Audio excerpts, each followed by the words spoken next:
नवी मुंबईतील सानपाडा परिसरातील पाम बीच रोडवर भरधाव वाहनानं दुचाकीला धडक दिल्यानं झालेल्या भीषण अपघातात डोकेधडापासून वेगळं होऊन एका तरुणाचा जागीच मृत्यू झालाय.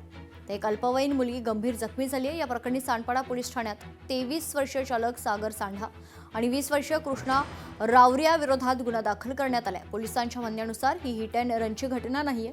तसंच वाहन चालकांनी मद्यप्राशन देखील केलं नव्हतं, त्यामुळे त्यांच्यावर गुन्हा दाखल करून नोटीस देण्यात आली. 3 मार्चला अपघात झाला होता आणि आरोपींना पोलिसांनी 5 मार्चला अटक केली आहे. त्यानंतर त्यांची टेस्ट केली तर त्यामध्ये मद्यप्राशन केलं असल्याचं आढळलं नाहीये. त्यामुळे पोलिसांच्या भूमिकेवर देखील आता प्रश्नचिन्ह उपस्थित केले जात आहेत. आरोपींना ताब्यात घेण्यासाठी पोलिसांना उशीर का लागला असे अनेक प्रश्न आता विचारले जात आहेत. दरम्यान याचा आढावा घेतलाय लोकशाहीच्या प्रतिनिधी आकांक्षा देशमुख यांनी. नवी मुंबईतील पाम बीच रोड या ठिकाणी 3 मार्चला एक रात्री अपघात झाला होता आणि या अपघातामध्ये एका तरुणाने आपला जीव गमावला आहे, तर दुसरी जी मुलगी आहे ती सध्या सिरियस आहे. सानपाडा परिसरामध्ये हा अपघात घडला होता. मात्र जर पाहायला गेलं तर 2 कारची ही रेसिंग लागली होती रात्री पाम बीच रोडला आणि त्याचमुळे कुठेतरी हा अपघात झालेला आहे. ही घटना हिट अँड रनची आहे.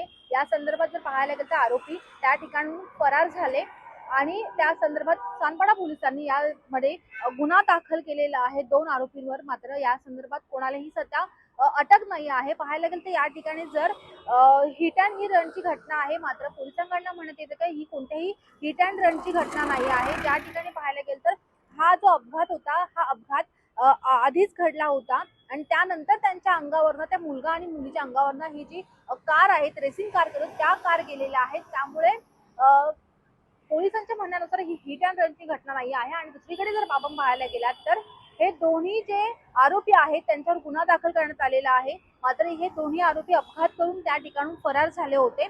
पोलिसांना या आरोपींना शोधायला 2 दिवस लागलेले होते. तर आपण फॉरेन्सिक टेस्ट केली असती, कारण या असं देखील बोललं जाते की हे जे दोन्ही तरुण आहेत ते दारू पिऊन ड्रंक अँड ड्राईव्हची केस आहे, दारू पिऊन गाडी चालवत होते.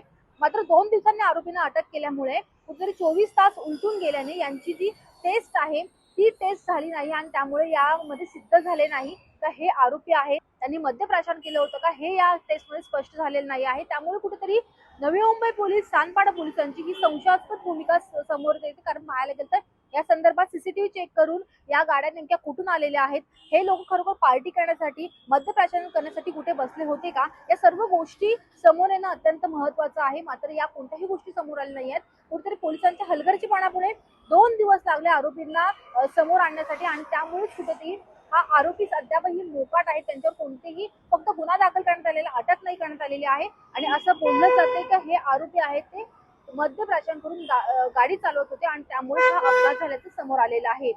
व्हिडिओ जर्नलिस्ट सुमित सह, मी आकांक्षा देशमुख, लोकशाही मराठी, नवी मुंबई. 2 आरोपितांविरुद्ध हायगेने गाडी चालवून प्रशांत जमदाड्याच्या मृत्यूस जबाबदार झाला आणि हरमन कौर हिला गंभीर जखमी केले म्हणून त्यांच्याविरुद्ध गुन्हा नोंद केलेला आहे. आणि जी 2 वाहनं आम्ही ताब्यात घेतलेली आहेत, दोन्ही वाहनांचं फॉरेन्सिक विश्लेषण केलेलं आहे, त्याची जांच केलेली आहे. त्यानंतर लक्षात आलं की 2 वाहनं त्यांच्या अपघात झाल्यानंतर अंगावरून गेलेली आहेत. त्या दोन्ही आरोपींना माननीय सर्वोच्च न्यायालयाच्या आदेशाचं तंतोतंत पालन करून त्यांच्याविरुद्ध दोषारोपपत्र आम्ही पाठवणार आहोत. आम्ही सर्वप्रथम ती जी 2 वाहनं आहेत त्यांची फॉरेन्सिक चाचणी करण्याचं ठरवलं. फॉरेन्सिक चाचणी केल्यानंतर जेव्हा फॉरेन्सिकचा रिपोर्ट आला, त्या रिपोर्टमध्ये ते 2 वाहनं त्यांच्या अंगावरून गेलेल्याचं लक्षात आल्यानंतर आम्ही त्यांना आरोपी केलेला आहे. त्याने अपराध केला आहे, त्या अपराधाला त्या कायद्याप्रमाणे ही शिक्षा होणारच आहे. आणि आमच्याकडून, पोलिसांकडून तपासामध्ये अगदी स्ट्रॉंग पुरावे सादर करून आरोपींना कायद्याप्रमाणे शिक्षा होईल याकरता आमचे प्रयत्न असणार आहे. याला हिट अँड रनची केस नाही म्हणता येणार. याच्यामध्ये अतिवेगामुळे त्यांना गाड्या कंट्रोल नाही झाल्या आणि त्यामुळे त्या गाड्या अंगावरून गेलेल्या आहेत, असं एकंदर चित्र दिसत आहे. लोकशाही मराठी ऐका, पहा, जागरूक रहा.